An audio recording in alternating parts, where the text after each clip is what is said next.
si vous preniez 3 minutes pour comprendre l'essentiel du néocolonialisme. On tente de nous apprendre que le colonialisme est terminé, que les indépendances des années 1960 ont tourné la page. Mais en réalité, cette page n'a jamais été refermée. Elle a été réécrite et c'est ce qu'on appelle le néocolonialisme. C'est la continuité d'un système de domination, mais plus discret. Prenons la France, qui depuis 1960 a mené plus de 50 interventions militaires en Afrique. Officiellement, c'est pour stabiliser, protéger les civils. Mais dans les faits, ces interventions, elles servent à maintenir des régimes alliés, à sécuriser des intérêts économiques, et donc à garder la main sur des territoires stratégiques. Exemple avec le Niger. La France y a mené plusieurs opérations militaires, notamment dans le cadre de l'opération Barkhane.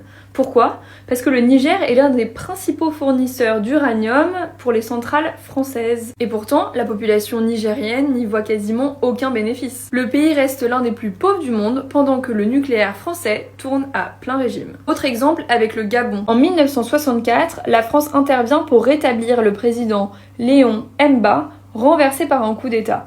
Pourquoi ce zèle ? Parce que le Gabon est un fournisseur clé de pétrole et de manganèse, et que le régime en place garantissait des contrats favorables pour les entreprises françaises. La Côte d'Ivoire, elle, est régulièrement présentée comme un partenaire dit stable. Mais en 2002 et en 2011, la France intervient militairement dans un contexte de crise politique. Derrière les discours diplomatiques, il y a des enjeux économiques. Le cacao, dont la Côte d'Ivoire est le premier producteur mondial et qui alimente toute l'industrie agroalimentaire européenne. Et ce n'est pas tout puisque le néocolonialisme passe aussi par la dette. De nombreux pays africains ont été poussés à emprunter massivement après leur indépendance, souvent pour rembourser des dettes coloniales ou financer des projets imposés par les anciennes puissances coloniales. Aujourd'hui, dans plusieurs pays, cette dette dépasse les budgets de santé et d'éducation, ce qui empêche donc tout développement et oblige les gouvernements à suivre les politiques d'austérité dictées par le FMI et la Banque mondiale. Ce qui veut dire que pendant que les populations payent, ce sont les élites économiques qui encaissent cet argent. Sankara, ancien président du Burkina Faso, disait « La dette ne doit pas être remboursée, ce n'est pas notre dette ». Résultat, il a été assassiné en 1987 après avoir tenté de sortir son pays de cette emprise. Parler de néocolonialisme, c'est comprendre pourquoi certains pays restent pauvres malgré leurs richesses, comprendre pourquoi certains régimes sont soutenus